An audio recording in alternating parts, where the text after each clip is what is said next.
See me right out of the sunset on your color TV screen. Out for all that I can get. The Chicago Cubs want Manny Ramirez to mentor their minor leaguers at the very end of the colorful career that included 2 World Series titles for him and a pair of suspensions for positive drug tests. Ramirez signed a minor league deal with the Cubs on Sunday and will be a player coach at AAA Iowa after he gets some at-bats and extended spring training at the team's facility in Mesa, Arizona. Theo Epstein says while Manny is not and will not be a fit on the Cubs' major league roster, we do think at this stage of his life he's a nice fit as a mentor for some of the young talented hitters we have in the organization. Manny will coach full-time, play part-time, a limited role that does not take away bats from our prospects. And what is your opinion about this whole thing with the Chicago Cubs signing Manny Ramirez to teach and mentor their prospects? Well, he's obviously not the perfect mentor. When you think about a role model, Manny Ramirez probably doesn't come to your mind. But, it's great. I think that they're giving him a second chance, and everything. And he does, have a great career, I guess, to back him up. And but, I mean, we kind of grew up with this guy, seeing him play throughout the years and thinking about these young guys who are, in the start of their careers, of their life. That could be, somewhat of a role model for them, regardless of his past and everything like that. But I guess we'll just have to see how it turns out. Hopefully they won't turn out like him. But it could be, a fun way to even get more fans for the minor leagues involved, too. So, yeah, Ramirez was suspended for 50 games in 2009 while with the LA Dodgers after testing positive for a banned drug. He instead retired in April 2011 instead of serving that 100-game ban for a second positive test with the Rays. Is this somewhat of a gamble for the Cubs to have him in their organization to mentor these kids after his history with the PEDs? Well, let's hope not. Let's hope they've got him kind of on a tight leash, to where it's not as big of a gamble, and that hopefully that he's clean and that he's doing everything he can the right way, and but going into this, I would hope that the Cubs realize just exactly what they're doing. The Cardinals did about the same thing. They hired Mark McGwire as a hitting coach for their team. Why wouldn't the Cubs hire someone that played for them like Sammy Sosa, perhaps? That is really sad to me.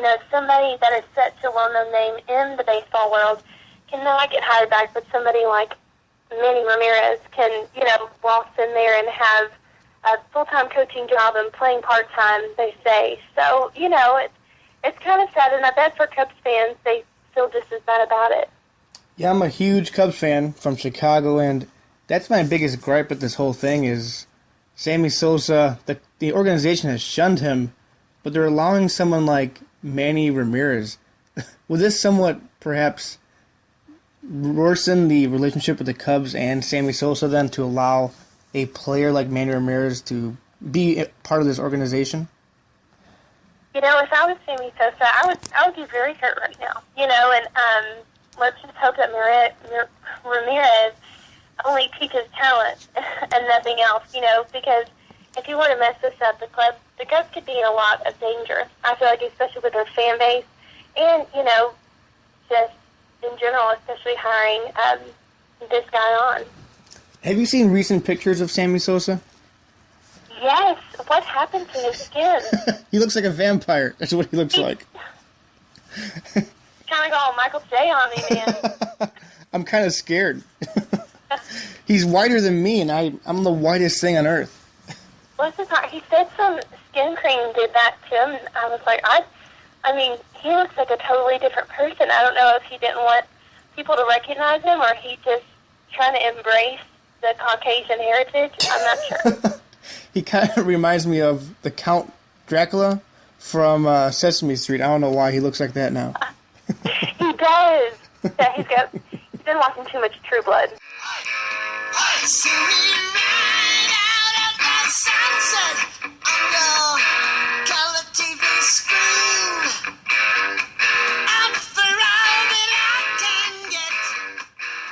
Prince Fielder is out for the year after a dreadful start to the year, which I didn't even know he was playing because how awful he was playing.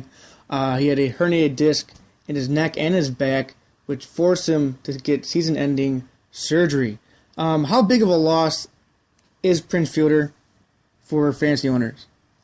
For fantasy owners, it's huge. For guys like me, it's incredibly huge. I paid $28 for him. Mm-hmm. So that is a $28 loss that I am now just going to eat in an auction league. That's incredibly huge. I had to go pick up Adam LaRoche. I mean, that's how poor our waiver wire is, because it's a keeper league. You get to have 5 bench spots, so people hold on to players. There's not a lot of options out there for myself.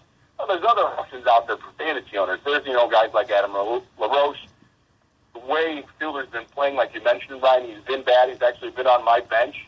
You could substitute the hot-hitting George Springer for him, him in your utilities. If Justin Morneau's still out there, you can grab a guy like him. He had been pretty hot for a while. Up until last week, he had been, fantastic. I still stick with guys like Ryan Howard.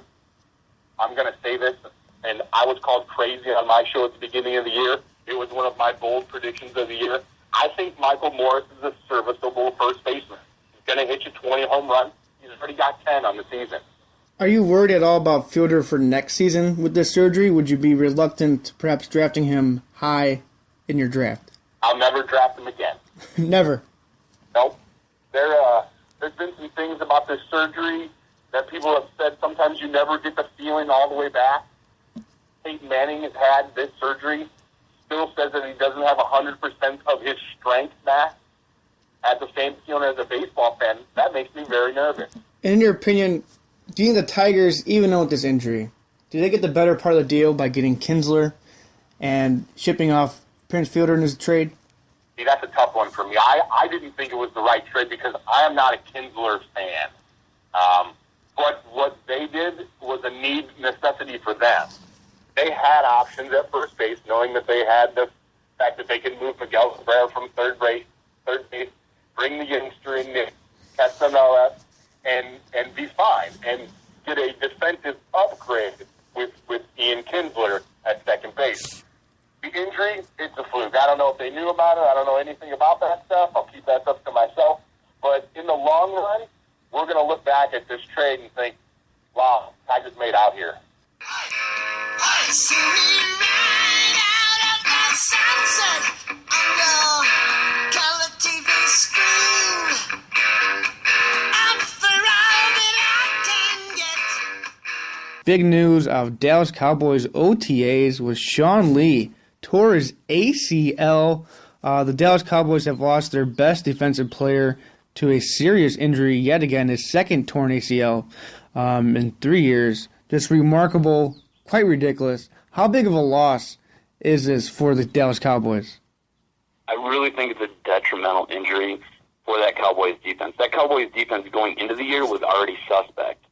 So now you lose your best player on the defense, and he's on top of that the heart and soul of that defense. I think this is a monumental injury. The Cowboys just released Pro Bowl defensive end DeMarcus Ware. If you look on paper, the rest of this team looks like it's just kind of filled in with depth guys and just random guys that they picked up off the street. So that being said, I don't think this team is going to be able to handle this injury. I don't think Lee made this team a playoff caliber defense as it was, but when you take him out of that lineup, I mean, it's just a giant hole. It's a Canyon's gap, especially in the middle of that defense, who was looking and leaning on him to help get them and to help them improve over the course of last season. Last season was bad. You've seen it when he went out. That team couldn't stop anybody. Everybody was running all over that team. They were passing all over that team. So I think with him going down, that defense is just that much more porous. And I don't know if that offense can carry the load for that defense. As you mentioned, Dallas Cowboys released DeMarcus Ware during the offseason. Bruce Carter was a disappointment for the coaching staff last season as well. They gave Sean Lee a huge contract extension, betting that his injury history wouldn't really hamper his future problems. Are they somewhat regretting this contract they gave Sean Lee now? I don't think so. I think with the way medical history has kind of come to the forefront, and everything has kind of happened with fixing ACLs and fixing joint-related injuries. I think he can bounce back. You said this is his third in the course of a few seasons. I think he'll be okay. I think he will be fine going forward. He'll miss the rest of the season, though. And I think if he takes this time, he doesn't rush it, he just rehabs it properly, I think he'll be fine. I don't think they'll come to regret that. And OTAs aren't for a leadership position. Yeah, OTAs are not really that mandatory for players to go to. They're really voluntarily to go, just to get to know the players, the new teams, get to know the new coaches. What's your opinion about OTA? Should really veterans report to these, as they seems like they could avoid such injuries such as this if they don't attend it? I think OTAs serve a purpose. I really think that they're needed, especially if you have a new coaching staff and you're trying to get everybody acclimated to what's going on. I think for the veteran guys, though, it should definitely be optionable. You don't need, if you've been in the league for 5 to 7 years, you know what your body needs, you know what you have to do, you know how you have to prepare and get ready for an NFL season. So unless there's huge changes to large moving parts, like you're bringing in a new quarterback, you're bringing in a new staff, I think that's the only time OTAs should really be considered. Other than that, you're just putting your guys at risk. They're just going to get hurt. And you see it with Sean Lee's injury, and now where are the Cowboys? The Cowboys are so far behind the 8 ball because they have nobody on that defense that can pick up his load. So we ride out of the sunset under color TV screen. Out for all that I can get. The player widely regarded as the greatest in American soccer history will be watching the World Cup from home. Landon Donovan was among the 7 players cut from the United States 23-player World Cup roster last Thursday. It was expected to be his 4th and final World Cup. Were you shocked that Donovan was left off of the USA roster? Really wasn't, because he doesn't play the style of soccer that Jurgen Klinsmann, the coach, likes to play. I think that Jurgen did what he had to do, which was a smart thing, and that was there's a lot of talented young players on this American team, and you're not going to get them. You know, putting Landon Donovan on this team wasn't going to make it any better. And I think that what Jurgen Klinsmann realized was if he can get more international playing time for some of these younger players, that down the road that'll pay off for him more than giving Landon Donovan a swan song. And so, while I'm sure that it was not easy for Jurgen to tell Landon, you're not on this team, I think for the American side it was a better situation that he be left home and that the Americans go with this much younger, much more.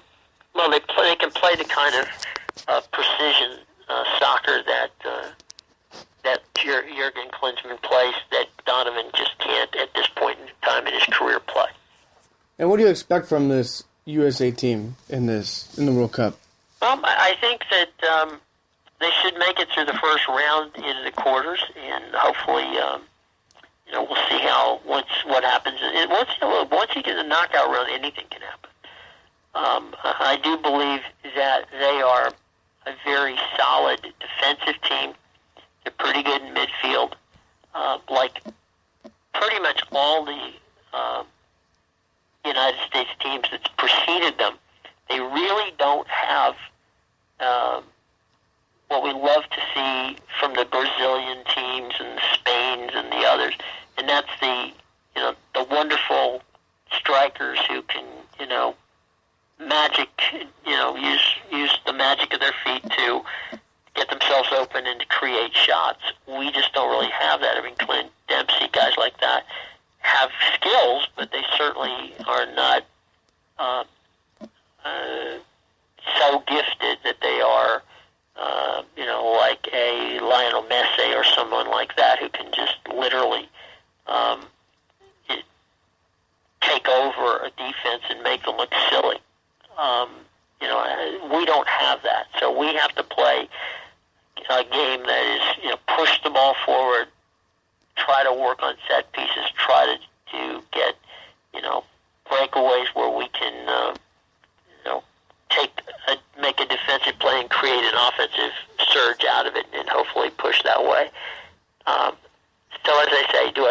we have a talented enough team to make it to the knockout round. I do. And once we get into the knockout round, again, you never know, but I don't foresee this team as being a Final Four or a Final Eight team. See me right out of the sunset under color TV screen. I'm for all that I can get.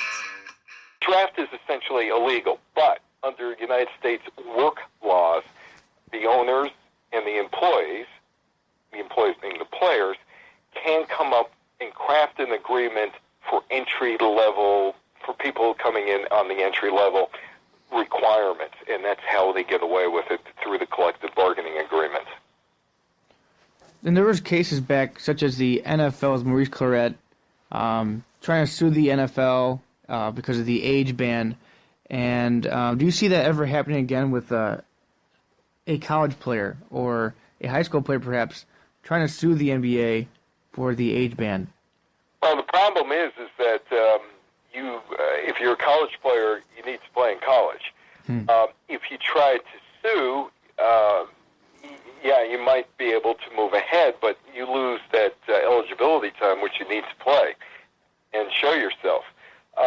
It may be a 2 or 3 year process, so it isn't worth it.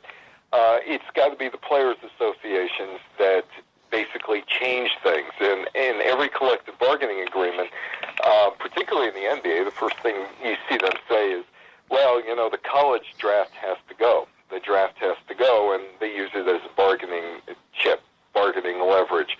I know that if you were in that position, now, of course, you're talking about first-round picks getting millions of dollars in the NBA and guaranteed contracts. You're talking about, in the NFL, an enormous amount of bonus money for the first and second-round people. So economically, they do okay. But think of this. If, I don't know, say LeBron James, okay, because he's been the best player to come out of high school, even high school, in the last 11 years, something like that. What kind of bidding war do you think would have taken place for LeBron James coming out of high school? Oh, it would have been ridiculous for him. So who is it protecting the draft? Is it protecting the athlete, or is it protecting the ownership group? Oh, the ownership group. Yeah, because they don't have to bid. They can just slot people in. This is the slot, that's the slot, that's the slot, that's the slot. When the American Football League and the National Football League merged, there were some grumblings because the players back in 1966, they were okay, but the college players coming in all of a sudden lost all of their leverage. When the NBA and the ABA amalgamated after 1976, again, the leverage was gone. When the NHL and WHA came up with the quote-unquote expansion, the leverage was gone. The baseball leverage is, I could get a college scholarship, hope I don't blow out my arm if I'm a pitcher in 3 years, and maybe get better and get more money, or I'll sign now. I mean, it's the gamble every kid takes when drafted at 18 in Major League Baseball. And for the ownership group, they don't want to really invest money. They do not want to get into bidding wars over players, which you've seen. Back in 1965, which was the final straw between the American Football League and National Football League, NBC all of a sudden gave the American Football League money, and they went out and they signed Joe Namath for $400,000, and the salaries went up and up and up. And the Namath contract was 3 years for $127,000 a year, somewhere in that neighborhood. So the owners, they call the shots. And, of course, they give other perks to the players. They give them huge salaries and let them become free agents after 3 or 4 years or whatever it is. But the owners do not want to get into that initial bidding war for talent coming out of high school and college. But if you look at it, giving you the Bill Gates example, it's essentially illegal. And Adam Silver, the commissioner currently in the NBA, says he wants players perhaps have 2 years in college, maybe wait until they're 21. What is the problem with this, with the NBA lottery? Well, they would get a player more developed, and they would basically, it all comes down to dollars and cents again. they'd get a more developed player, or they'd get a player that they know has limitations, somewhere in that neighborhood. But they wouldn't have to do major investing in the second contract, because the second contract, they know what the player is going to be for the rest of his life. And so it saves them money. Again, it comes down to economics. Now, I know sports fans do not want to hear this, because sports fans have this, they look at sports as some sort of mythical, sacred object, and they don't look at it in real-world time, in real-world terms, and in fact-based reality. Because, they dream, hey, we're going to get this player for our team, we're going to get that player for our team. It's all about economics, and the later you get a guy coming out of college, the more you're assured that you're going to get a player that you could fit in to a system or into a money system and know exactly how much you're going to pay this guy, instead of the unknown, which is an 18 or 19-year-old. See me right out of the sun.